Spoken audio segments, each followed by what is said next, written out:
We're talking NBA action, and it should be a good one. Clippers at Nets. It's Super Bowl week, and we've got a super code for you. The code is SUPER for 20% off the entire website at picksandparlays.net. The Nets are favored in the advanced lines, -1.5. The total is looking like 246.5, which has got to be one of the highest totals of the entire NBA season, if I am thinking correctly. We've got the Clippers at 16-5 on the year, 13-8 against the number. Nets are 13-9, 9-13 against the spread. And this is a Nets team that can score at will, but they also play very little defense, as we saw in their last game against the Wizards, with the astronomical score in that one of 146 or 149 to 146. So we've got a really high total. So I think this is an interesting conversation. And good thing we've got an expert here. We've got Nick from the Insiders Room to break this one down. Nick, obviously that total stands out like a sore thumb to me. What stands out to you? Definitely the total as well.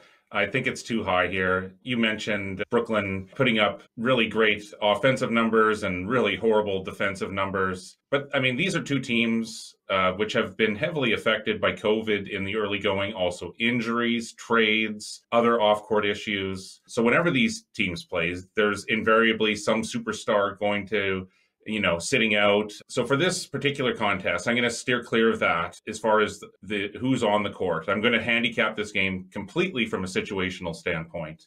And that means that the players on the court aren't at all going to come into the equation here. And I'm going to, handicap it as far as what the situation is. And when I look at these two teams, and so I'm looking at the schedule as well, I believe that, the eye test, the common sense pick here is definitely on the under. I mean, since the Harden trade, the Nets have posted some really ridiculous offensive numbers, as you pointed out, and really ridiculous defensive numbers. But yeah, really great offensive numbers, really bad defensive numbers. But this particular pick, I think that it's inflated this line a little bit because of the perception, just how bad Brooklyn has looked there on the defensive end. I mean, that score that you mentioned, 149 to 146, that was in regulation. And so I just think that Nets head coach Steve Nash, he's going to be freaking out here, at least to say the least, about the team's defensive play.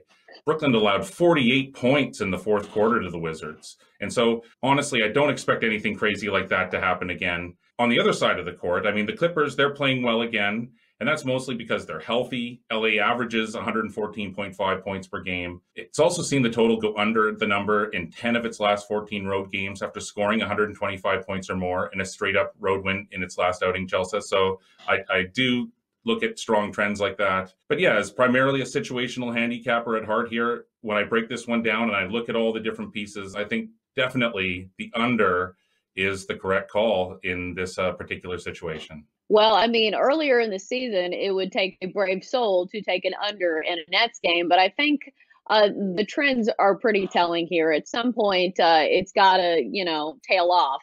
And I think at least the Clippers play some defense. They're actually a top 5 defense. And Kawhi and Paul George, both really good defenders. I think Pat Beverly is still probably going to be out. Brooklyn is getting back James Harden. He is probable for this game, which does not always equate more points, because the problem is there's only one ball to go around. And when you have Kevin Durant, Kyrie, and James Harden, they can't all score at the same time. So it doesn't always equate more points, even though James Harden, obviously one of the best scorers in the league. But I do think when you're looking at this number, it's very high. So you're playing the number. You're not just saying, oh, well, both teams can score. You've got to play it off the number, and this number is really high. So, yeah, I think at some point this trend has to fizzle out for overs in this Nets team. Anything else that you think bettors should know about this one? I mean, they're two non-conference teams, so, I mean, the intensity level just won't be there as well. But as far as I'm leaning to a side, I guess I'm leaning to the Nets here.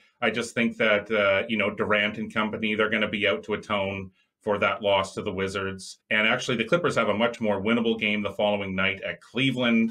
And so I guess if I'm leaning to the side, I'm going to go with the hungrier team, and I'm going to go with the Nets here. Yeah, I think a lot of it depends on if Brooklyn's shots fall, because they take a lot of threes and they shoot a lot of low percentage shots, but they have guys like Kevin Durant and Kyrie that can make those type of shots. They're shooting 40% from the 3-point line.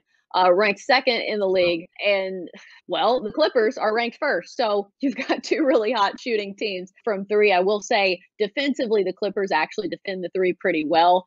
Just in general, they're a lot better defensive team. I'm wondering if the Nets will care to play defense, because I think that they could play defense if they wanted to. It's just a matter of wanting to. I think James Harden attempts to play defense sometimes. So maybe I just think that there's going to be some semblance of defense as opposed to that last game against the Wizards that looked like an all-star game. People were not even attempting. So, yeah, I'm going to wrap it up after all of that rambling. Thanks to Nick from the Insiders Room for joining us. That's going to do it for our NBA talk here on Picks and Parlays.